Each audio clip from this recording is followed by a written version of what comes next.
السلام علیکم ورحمۃ اللہ وبرکاتہ۔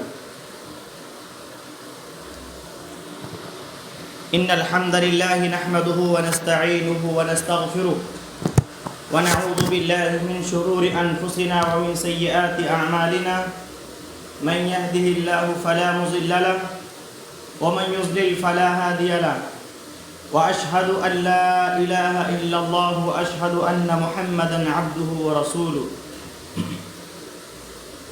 اعوذ باللہ من الشیطان الرجیم، بسم اللہ الرحمن الرحیم۔ وما ارسلناک الا کافۃ للناس بشیرا ونذیرا۔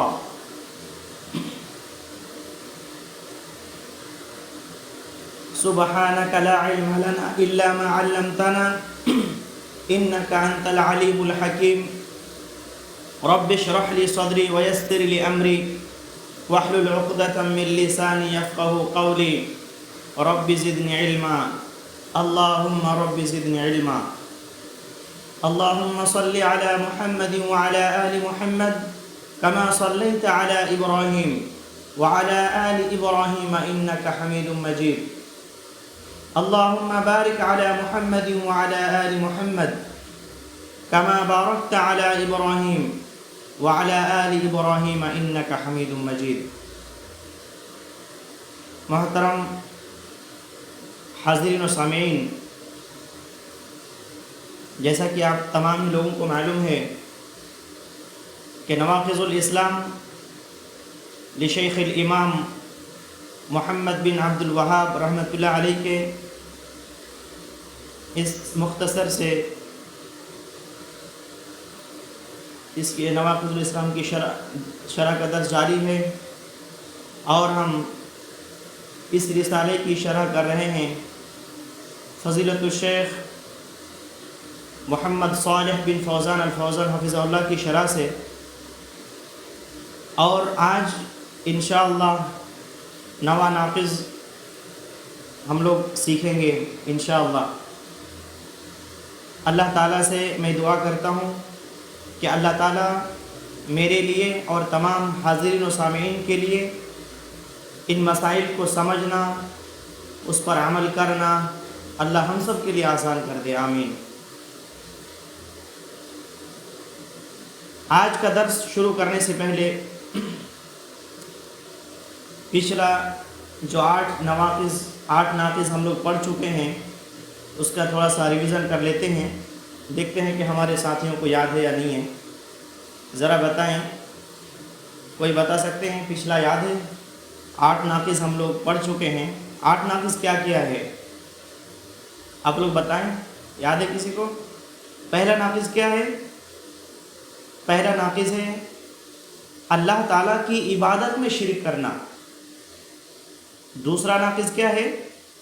دوسرا ناقض ہے جو شخص اپنے اور اللہ کے درمیان کسی کو واسطہ اور وسیلہ بنائے اور پھر ان کو پکارے، ان سے سوال کرے، ان پر بھروسہ کرے، تو وہ کافر ہے۔ تیسرا ناقض کیا ہے؟ جو شخص کسی مشرک کو کافر نہ سمجھے یا ان کے کفر میں شک کرے یا ان کے مذہب کو صحیح سمجھے تو ایسا شخص کیا ہے؟ کافر ہے۔ چوتھا ناقض کیا ہے؟ چوتھا ناقض ہے کہ اللہ تعالیٰ کی نازل کردہ فیصلے کے خلاف فیصلہ کرنا۔ اللہ تعالیٰ کے نازل کردہ فیصلے کے خلاف فیصلہ کرنا یہ کیا ہے؟ کفر ہے۔ پانچواں ناقض کیا ہے؟ پانچواں ناقض ہے رسول اللہ صلی اللہ علیہ وسلم جو کچھ لے کر آئے، جو شریعت لے کر آئے، ان میں سے کسی بھی چیز سے بغض رکھنا، اگرچہ وہ اس پر عمل ہی کیوں نہ کرتا ہو۔ چھٹا ناقض کیا ہے؟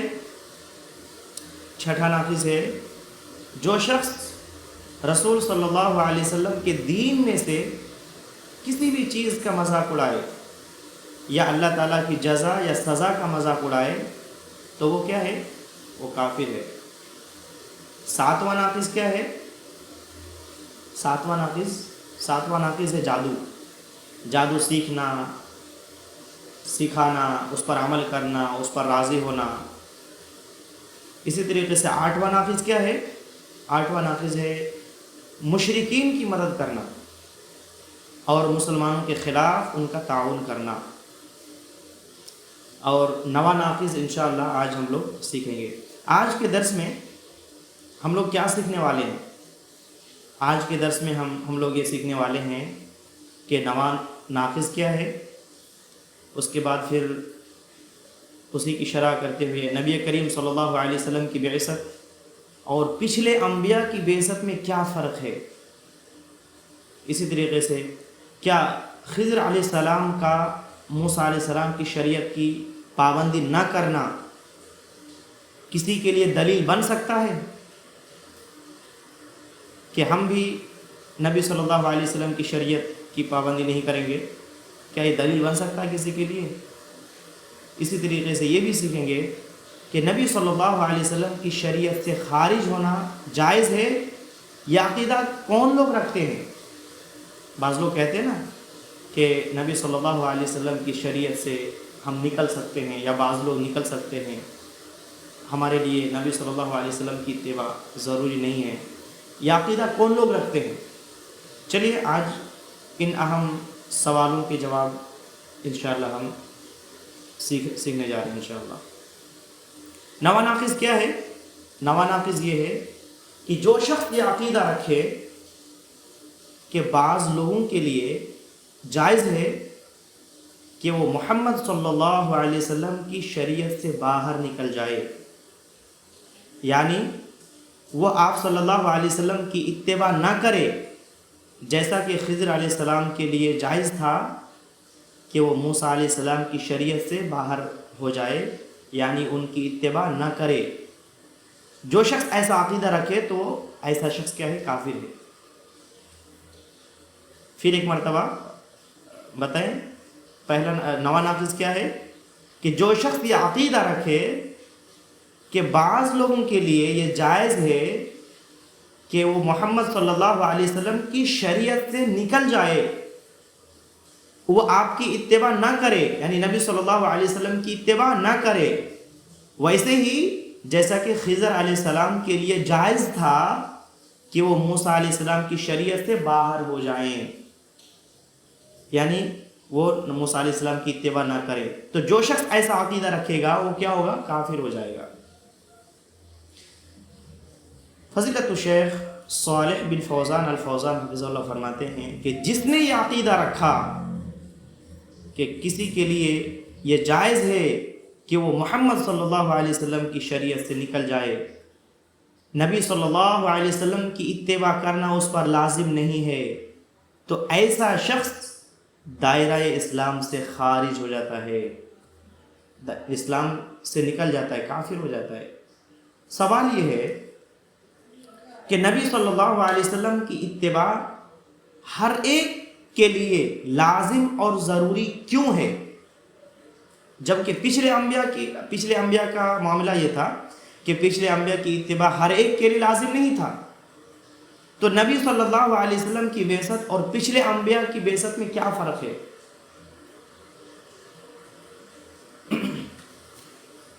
یاد رکھیں، پچھلے جو انبیاء تھے، یعنی جیسے موسیٰ علیہ السلام، عیسیٰ علیہ السلام، داؤد علیہ السلام وغیرہ، پچھلے جو انبیاء تھے صرف اپنی مخصوص قوم اور مخصوص علاقے کے لیے بھیجے جاتے تھے. ہر علاقے اور ہر قوم کے لیے الگ الگ انبیاء ہوتے تھے، الگ الگ نبی ہوتے تھے. جو نبی جس علاقے اور جس قوم کے لیے بھیجے جاتے تھے، اس علاقے کے لوگوں کے لیے، اس قوم کے لیے اپنے نبی کی اتباع ضروری تھی. لیکن اللہ تعالیٰ نے محمد صلی اللہ علیہ وسلم کو تمام لوگوں کی طرف نبی اور رسول بنا کر بھیجا، تمام لوگوں کی طرف. ایسا نہیں ہے کہ نبی صلی اللہ علیہ وسلم کو بھی کسی خاص علاقے یا کسی خاص قوم کے لیے بھیجا گیا، جیسے پچھلے پہلے زمانے میں جو نبی بھیجے جاتے تھے وہ کسی قوم کے لیے یا کسی خاص علاقے کے لیے بھیجے جاتے تھے، اور وہیں کے لوگوں کے لیے اس نبی کی اتباع ضروری تھا. لیکن نبی صلی اللہ علیہ وسلم کو اللہ تعالیٰ نے تمام لوگوں کے لیے، تمام لوگوں کی طرف نبی اور رسول بنا کر بھیجا ہے، بلکہ تمام جنوں اور انسانوں کی طرف نبی اور رسول بنا کر بھیجا. سبحان اللہ. اور اللہ تعالیٰ نے تمام جن و انس پر اس رسول کی اتباع واجب اور ضروری قرار دی ہے. اور یہ آپ صلی اللہ علیہ وسلم کی خصوصیات میں سے ہے. جیسا کہ آپ صلی اللہ علیہ وسلم نے فرمایا کہ پچھلے انبیاء، پہلے جو انبیاء تھے، پہلے جو نبی تھے، صرف اپنے قوم کی طرف بھیجے جاتے تھے خاص طور پر، اور میں تمام انسانوں کی طرف عام طور پر بھیجا گیا ہوں.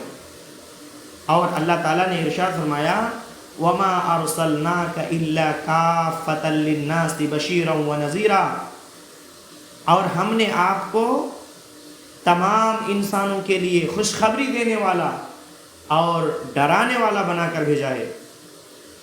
اور دوسری جگہ اللہ تعالیٰ نے ارشاد فرمایا قُلْ يَا أَيُّهَا النَّاسِ إِنِّي رَسُولُ اللَّهِ إِلَيْكُمْ جَمِيعًا، اے نبی صلی اللہ علیہ وسلم آپ کہہ دیں کہ اے لوگو میں تم سب کی طرف اللہ کا رسول ہوں. اور نبی رحمت صلی اللہ علیہ وسلم فرماتے ہیں یہ اس ذات کی قسم جس کے ہاتھ میں میری جان ہے، اس امت کا کوئی بھی شخص چاہے وہ یہودی ہو، عیسائی ہو، میرے متعلق سن لے پھر وہ مر جائے اور اس دین پر ایمان نہ لائے جس کے ساتھ مجھے بھیجا گیا ہے، تو وہ دوزخیوں میں سے ہوگا. تو کیا کہاں جائے گا؟ وہ دوزخ جائے گا، جہنم جائے گا، والعیاذ باللہ. ایک مرتبہ عمر رضی اللہ عنہ تورات کے کچھ اوراق پڑھ رہے تھے، تورات کے ایک نسخے پڑھ رہے تھے. نبی صلی اللہ علیہ وسلم نے دیکھ لیا تو آپ صلی اللہ علیہ وسلم غضبناک ہو گئے اور فرمایا اے عمر، اے خطاب کے بیٹے، اس ذات کی قسم جس کے ہاتھ میں محمد صلی اللہ علیہ وسلم کی جان ہے، اگر موسیٰ علیہ السلام بھی زندہ ہو کر آ جائیں اور تم مجھے چھوڑ کر ان کے پیچھے لگ جاؤ تو تم گمراہ ہو جاؤ گے. تو عمر رضی اللہ عنہ نے کہا رضیت باللہ ربا وبالاسلام دینا وبمحمد رسول صلی اللہ علیہ وسلم. شیخ صالح الفوزان حفظہ اللہ فرماتے ہیں کہ اللہ تعالیٰ نے تمام انبیاء سے یہ عہد لیا کہ اگر محمد صلی اللہ علیہ وسلم مبعوث ہو جائیں اور ان میں سے کوئی زندہ ہو، یعنی نبیوں میں سے کوئی زندہ ہو، تو وہ ان کی اتباع کریں، جیسا کہ سورہ آل عمران آیت نمبر 81 میں اس کا تذکرہ موجود ہے. ذرا سوچیں کہ اللہ تعالیٰ نے نبیوں سے بھی عہد لیا، یعنی پچھلے جو انبیاء گزر چکے، اللہ تعالیٰ نے تمام انبیاء سے یہ عہد لیا، یہ وعدہ لیا. کیا وعدہ لیا؟ کہ اگر محمد صلی اللہ علیہ وسلم ان کی زندگی میں آ جائیں تو وہ ان کی اتباع کریں، ان کی پیروی کریں. اللہ اکبر، سبحان اللہ. ذرا سوچیں، اس بات پہ ذرا غور کریں. اللہ تعالیٰ نے پچھلے انبیاء سے، تمام انبیاء سے یہ عہد لیا کہ اگر تمہاری موجودگی میں محمد صلی اللہ علیہ وسلم آ جائیں تو تمہاری نبوت ختم، تمہاری شریعت ختم، تمہاری نبوت ختم، تمہاری شریعت منسوخ. اب تمہیں محمد صلی اللہ علیہ وسلم پر ایمان لانا ہوگا اور ان کی اتباع کرنی ہوگی، ان کی پیروی کرنی ہوگی. ذرا سوچیں کہ جب انبیاء سے یہ عہد لیا جا رہا ہے تو اب نبیوں کے بعد کون بچتا ہے جو یہ کہے کہ ہم نبی صلی اللہ علیہ وسلم کی اتباع نہیں کریں گے، ہم نبی صلی اللہ علیہ وسلم کی شریعت سے باہر نکل جائیں گے اور اللہ تک پہنچ جائیں گے؟ کوئی ایسا ہو سکتا ہے؟ ہرگز نہیں. تو یاد رکھیں اللہ تعالیٰ نے تمام انبیاء سے یہ عہد لیا کہ اگر محمد صلی اللہ علیہ وسلم کی زندگی میں محمد صلی اللہ علیہ وسلم ان کی زندگی میں آ جائیں تو ان کی اتباع کریں، ان کی پیروی کریں، کیونکہ آپ صلی اللہ علیہ وسلم کی رسالت عام ہے اور آپ کا دین پچھلے تمام دینوں کو منسوخ کرنے والا ہے. آپ صلی اللہ علیہ وسلم کی شریعت پچھلے تمام شریعت کو منسوخ کرنے والا ہے. جب اللہ تعالیٰ نے محمد صلی اللہ علیہ وسلم کو نبی اور رسول بنایا تو پچھلے جتنے مطلب دین تھے، تمام دین منسوخ ہو گئے، تمام کتابیں منسوخ ہو گئیں. اب تمام دنیا والوں کے لیے ضروری اور لازم ہے کہ وہ کیا کرے؟ محمد صلی اللہ علیہ وسلم پر ایمان لائے، ان کی پیروی کرے. اللہ اکبر. محمد صلی اللہ علیہ وسلم کی بعثت کے بعد کوئی دین باقی نہیں رہتا سوائے دین اسلام کے. اب اگر کوئی شخص دین اسلام کو چھوڑ کر کوئی دوسرا دین تلاش کرے گا، دوسرا دین اختیار کرے گا، دوسرا مذہب اختیار کرے گا، تو کیا اللہ تعالیٰ اس کو قبول کرے گا؟ ہرگز نہیں. اللہ تعالیٰ نے فرمایا، اللہ تعالیٰ نے فرمایا کہ وَمَن يَبْتَغِ غَيْرَ الْإِسْلَامِ دِينًا فَلَن يُقْبَلَ مِنْهُ وَهُوَ فِي الْآخِرَةِ مِنَ الْخَاسِرِينَ کہ اگر کوئی شخص وَمَن يَبْتَغِ غَيْرَ الْإِسْلَامِ دِينًا اسلام کو چھوڑ کر کسی دوسرے دین کو اختیار کرے گا، دوسرے مذہب کو اختیار کرے گا، تو اللہ تعالیٰ اسے ہرگز قبول نہیں کرے گا، اور ایسا شخص قیامت کے دن خسارہ اٹھانے والوں میں سے ہوگا. جانتے ہیں اسی وجہ سے عیسیٰ علیہ السلام جب آخری زمانے میں نازل ہوں گے تو وہ محمد صلی اللہ علیہ وسلم کی اتباع کریں گے اور شریعت محمدی صلی اللہ علیہ وسلم کے مطابق فیصلہ کریں گے، اور وہ محمد صلی اللہ علیہ وسلم کے تابع ہوں گے. اللہ اکبر. محمد صلی اللہ علیہ وسلم کے تابع ہوں گے. کیا محمد صلی اللہ علیہ وسلم کی شریعت سے کوئی باہر نکل سکتا ہے؟ سوال یہ ہے کہ محمد صلی اللہ علیہ وسلم کی شریعت سے کوئی باہر نکل سکتا ہے؟ یعنی کیا کوئی محمد صلی اللہ علیہ وسلم کی تعلیمات سے ہٹ کر عبادت کر سکتا ہے اور ایسی عبادت کرنا اللہ تعالیٰ قبول کرے گا؟ ہرگز نہیں. اگر کوئی شخص محمد صلی اللہ علیہ وسلم کی تعلیمات سے ہٹ کر اللہ کی عبادت کرے گا تو اللہ تعالیٰ ان عبادات کو قبول ہرگز نہیں کرے گا، ہرگز نہیں کرے گا. کوئی بھی شخص محمد صلی اللہ علیہ وسلم کی شریعت سے باہر ہرگز نہیں نکل سکتا.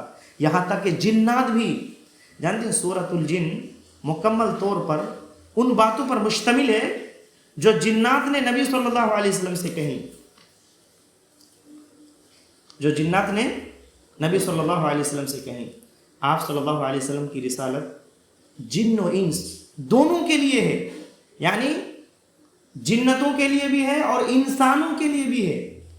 اور جو آپ صلی اللہ علیہ وسلم کی پکار پر لبیک نہیں کہتا وہ یقینی طور پر جہنم والوں میں سے ہے، کیونکہ وہ اللہ اور رسول کا منکر ہے. محترم حضرات، جانتے ہیں بعض لوگ یہ کہتے ہیں کہ کسی کے لیے رسول اللہ صلی اللہ علیہ وسلم کی شریعت سے نکلنا ویسے ہی جائز ہے جیسے خضر کا موسیٰ علیہ السلام کی شریعت، خضر علیہ السلام کا موسیٰ علیہ السلام کی شریعت سے نکلنا جائز تھا. سمجھے کہ نہیں؟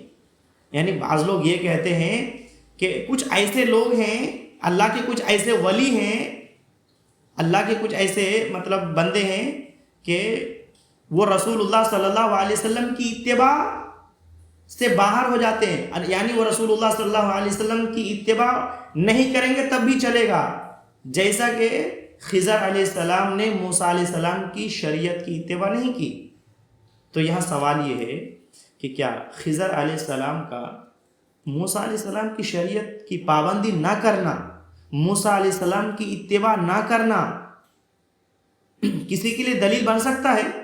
یعنی اگر خضر علیہ السلام نے موسیٰ علیہ السلام کی اتباع نہیں کی تو کیا کسی کی اور اب کسی انسان کے لیے یہ دلیل بن سکتا ہے کہ ہم بھی محمد صلی اللہ علیہ وسلم کی اتباع نہیں کریں گے تو چلے گا؟ کیا یہ دلیل بن سکتا ہے؟ یاد رکھیں، جواب یہ ہے کہ خضر علیہ السلام کا موسیٰ علیہ السلام کی اتباع نہ کرنا کسی کے لیے دلیل ہرگز نہیں بن سکتا. کیوں نہیں بن سکتا؟ اس کی وجہ یہ ہے کہ موسیٰ علیہ السلام خضر علیہ السلام کی طرف نبی اور رسول بنا کر نہیں بھیجے گئے تھے. جیسے کہ میں نے کہا پچھلے شروع میں میں نے کہا کہ پہلے زمانے میں نبی صلی اللہ علیہ وسلم سے پہلے جو انبیاء گزر چکے، ایک وقت میں کئی انبیاء ہوتے تھے اور ہر علاقے اور ہر خطے ہر قوم کے لیے الگ الگ نبی تھے. تو جس علاقے کے لیے نبی بھیجا جاتا تو انہی علاقے کے لوگوں کے لیے اس نبی کی پیروی کرنا ضروری تھا. تو خضر علیہ السلام نے موسیٰ علیہ السلام کی اتباع کیوں نہیں کی؟ کیونکہ اللہ تعالیٰ نے موسیٰ علیہ السلام کو خضر علیہ السلام کی طرف بھیجا ہی نہیں تھا۔ کن کی طرف نبی بنا کر بھیجے گئے تھے موسیٰ علیہ السلام؟ موسیٰ علیہ السلام کن کے رسول تھے، کن کے نبی تھے؟ بنی اسرائیل کے نبی تھے، خضر علیہ السلام کے نبی نہیں تھے، ان کی طرف نہیں بھیجے گئے تھے۔ اور محمد صلی اللہ علیہ وسلم کو اللہ تعالیٰ نے تمام انسانوں کی طرف نبی اور رسول بنا کر بھیجا ہے۔ اب کوئی شخص یہ ہرگز نہیں کہہ سکتا کہ ہم چاہیں تو نبی صلی اللہ علیہ وسلم کی شریعت سے باہر نکل سکتے ہیں، یعنی ہم اگر ان کی اتباع نہیں کریں گے تب بھی چلے گا، ان کی بات نہیں مانیں گے تب بھی چلے گا، ہرگز جائز نہیں ہے۔ کیونکہ اللہ تعالیٰ نے نبی صلی اللہ علیہ وسلم کو تمام لوگوں کی طرف، چاہے وہ جن ہو یا انسان ہو، تمام جن و انس کی طرف نبی اور رسول بنا کر بھیجا ہے۔ لہٰذا خضر علیہ السلام کے واقعے کو بطور دلیل پیش کر کے اگر کوئی شخص شریعت محمد صلی اللہ علیہ وسلم کی شریعت سے آزاد ہونا چاہتا ہے تو ایسا شخص کافر ہے۔ ایسا شخص کیا ہے؟ کافر ہے، دائرہ اسلام سے ایسا شخص خارج ہو جاتا ہے، والعیاذ باللہ۔ اچھا، یہاں پر ایک اور سوال کرنا چاہتا ہوں کہ کیا ہم میں سے کسی کو معلوم ہے کہ نبی صلی اللہ علیہ وسلم کی شریعت سے نکلنا جائز ہے؟ یہ کن لوگوں کا عقیدہ ہے؟ یعنی کون لوگ یہ عقیدہ رکھتے ہیں یا کون لوگ یہ بات کہتے ہیں کہ نبی صلی اللہ علیہ کسی کے لیے، یعنی کہ بعض لوگوں کے لیے نبی صلی اللہ علیہ وسلم کی شریعت سے نکلنا جائز ہے؟ کون لوگ یہ عقیدہ رکھتے ہیں؟ کسی کو معلوم ہے؟ یاد رکھیں، یہ صوفیوں کا عقیدہ ہے، صوفیوں کا عقیدہ ہے۔ صوفیوں کا عقیدہ کیا ہے؟ شیخ صاحب فرماتے ہیں، شیخ صالح الفوزان حفظہ اللہ فرماتے ہیں کہ یہ لوگ یہ عقیدہ رکھتے ہیں کہ اللہ تعالیٰ کے بعض اولیاء ایسی حالت میں پہنچ جاتے ہیں کہ اس حالت میں کسی رسول کی اتباع ان کے لیے جائز نہیں ہے، اور وہ براہ راست اللہ تعالیٰ سے علم حاصل کرتے ہیں اور وہ رسول سے علم حاصل نہیں کرتے۔ استغفر اللہ۔ جیسا کہ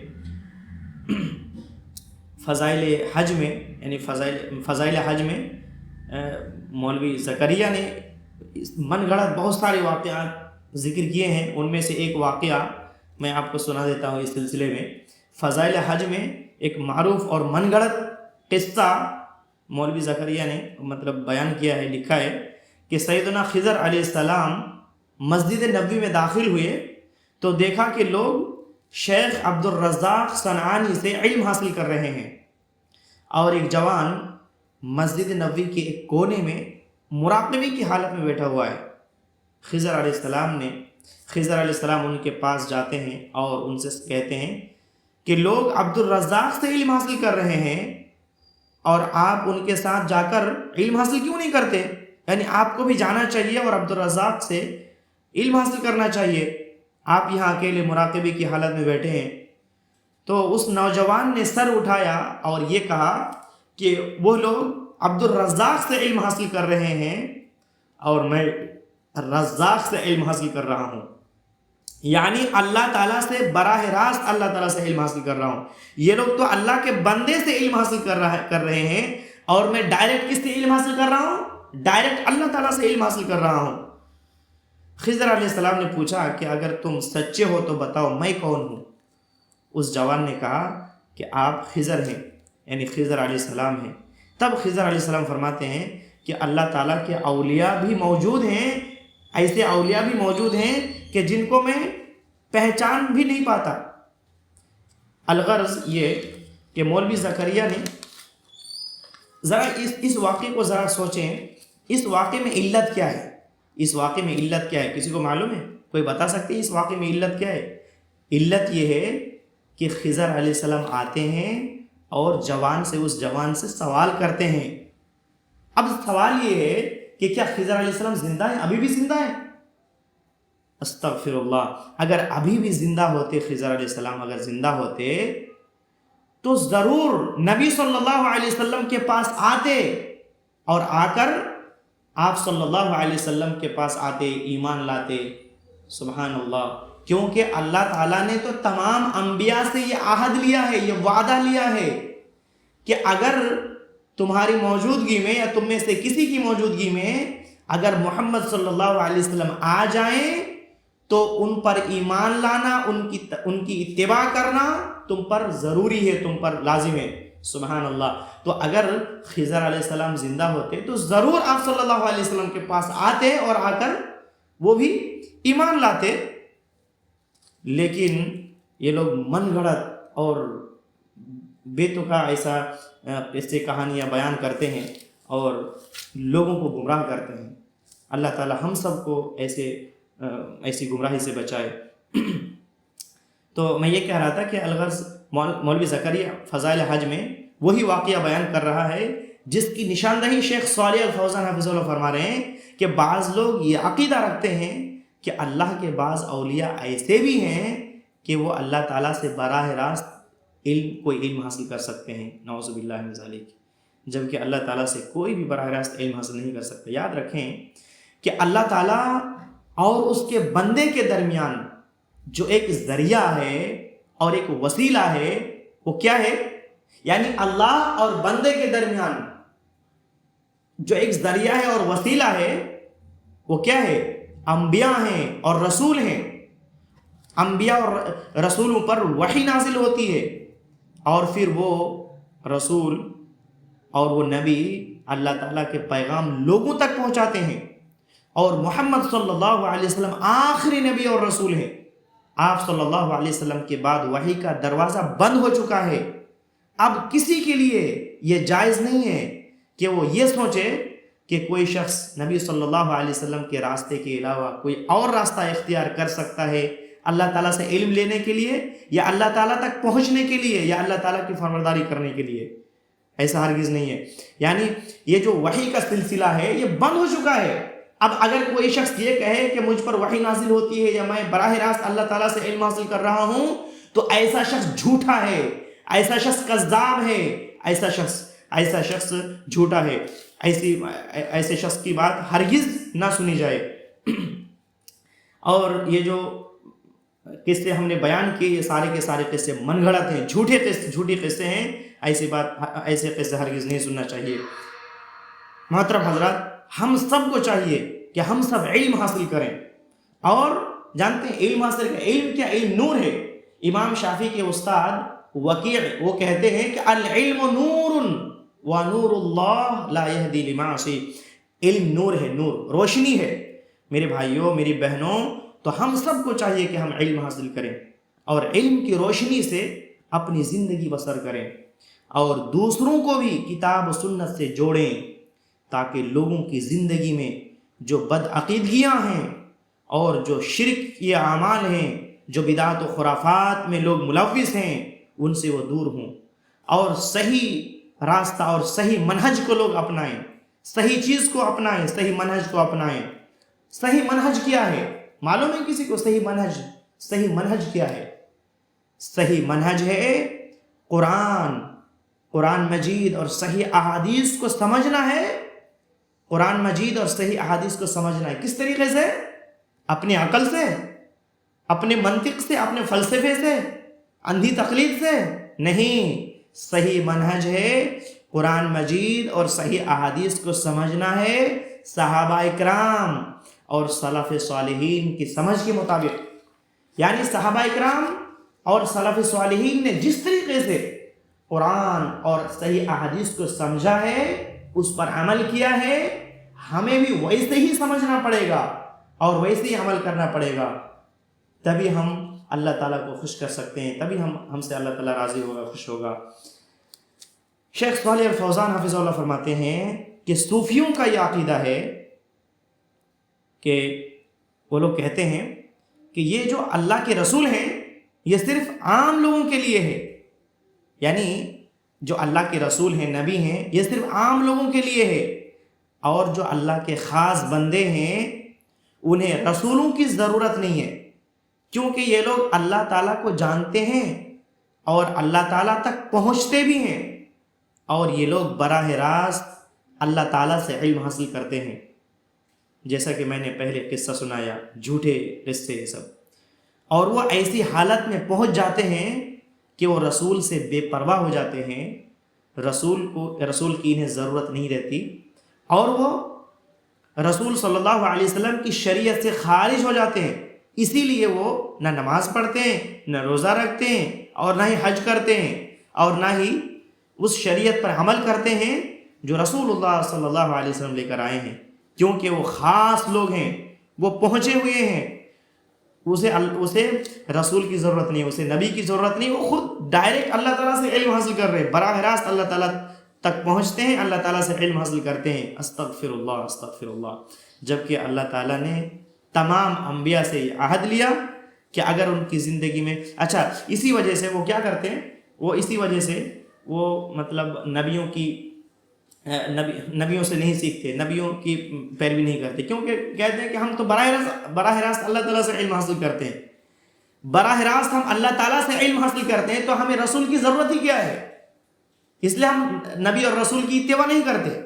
استغفر اللہ، جبکہ اللہ تعالیٰ نے تمام نبیوں سے عہد لیا، جیسے کہ میں نے پہلے کہا کہ اللہ تعالیٰ نے تمام انبیاء سے یہ عہد لیا، تمام رسولوں سے عہد لیا کہ اگر ان کی زندگی میں محمد صلی اللہ علیہ وسلم آ جائیں تو ان کی رسالت ختم، ان کی نبوت ختم، ان کی شریعت منسوخ، اب اسے نبی صلی اللہ علیہ وسلم پر ایمان لانا ہوگا، ان کی پیروی کرنی ہوگی۔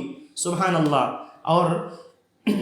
اور آپ صلی اللہ علیہ وسلم نے حضرت عیسیٰ علیہ السلام جب آئیں گے آخری زمانے میں تو نبی صلی اللہ علیہ وسلم کی اتباع کریں گے۔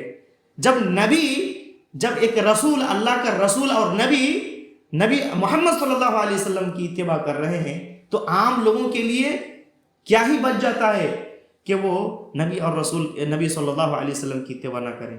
استغفر اللہ۔ تو ایسے جھوٹے لوگوں سے ہمیں دور رہنا چاہیے۔ شیخ صالح الفوزان حفظ اللہ فرماتے ہیں کہ ہم اللہ تعالیٰ سے عافیت کا سوال کرتے ہیں کہ اللہ تعالیٰ ہم سب کو ان بدعقیدگی سے محفوظ فرمائے، ایسے لوگوں سے محفوظ فرمائے جو بدعقیدگیاں پھیلا رہے ہیں، ایسے لوگوں سے محفوظ فرمائے اور پوری امت کو بھی محفوظ فرمائے۔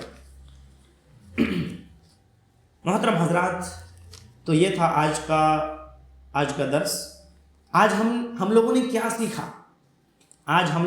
سیکھا؟ چلے مختصراً سرسری طور پر پھر سمجھنے کی کوشش کرتے ہیں کہ آج ہم نے کیا سیکھا۔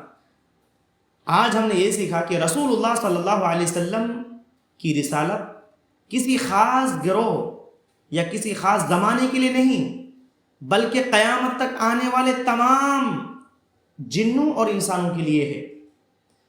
نبی صلی اللہ علیہ وسلم کی رسالت عام ہے، تمام لوگوں کے لیے ہے۔ اسلام قبول کرنے کے بعد کوئی بھی شخص، چاہے وہ کتنا ہی بڑا عابد ہو جائے، زاہد ہو جائے، متقی و پرہیزگار ہو جائے، وہ نماز، روزہ، حج، زکوٰۃ اور دیگر شرعی احکامات سے آزاد نہیں ہو سکتا۔ شریعت کی پابندی موت تک لازم ہے، جب تک اس کی موت نہ آ جائے تب تک شریعت کی پابندی کرنی ہوگی۔ اور وہ لوگ جو یہ کہتے ہیں کہ ہمارے لیے رسول صلی اللہ علیہ وسلم کی پیروی ضروری نہیں ہے کیونکہ ہم براہ راست اللہ تعالیٰ سے علم حاصل کرتے ہیں، ہم اللہ تعالیٰ تک پہنچ چکے ہیں، تو ایسے لوگ یقیناً کافر ہے۔ اس لیے نجات کا واحد راستہ کیا ہے؟ نجات کا واحد راستہ ہے کتاب و سنت کی اتباع۔ اللہ تعالیٰ کو راضی اور خوش کرنے کا واحد ذریعہ ہے قرآن اور سنت کو صحابہ اکرام کی سمجھ کے مطابق سمجھ کر اس پر عمل کرنا۔ اللہ تعالیٰ سے ہم دعا کرتے ہیں الہ العالمین ہم سب کو علم نافع اور عمل صالح کی توفیق عطا فرما۔ یا اللہ ہمیں کتاب و سنت کو صحیح سے سمجھنے اور اس کے احکامات پر عمل کرنے کی توفیق دے۔ یا اللہ ہم سب کو کفر، شرک، بدعات، خرافات سے بچا، خالص توحید پر عمل کرنے کی توفیق عطا فرما۔ یا اللہ ہم سب کو کامل ایمان عطا فرما۔ آمین۔ وآخر دعوانا ان الحمد للہ رب العالمین۔ سبحانک اللہم و بحمدک واشہد ان لا الہ الا اللہ واستغفرک واتوب الیک۔ السلام علیکم ورحمۃ اللہ وبرکاتہ۔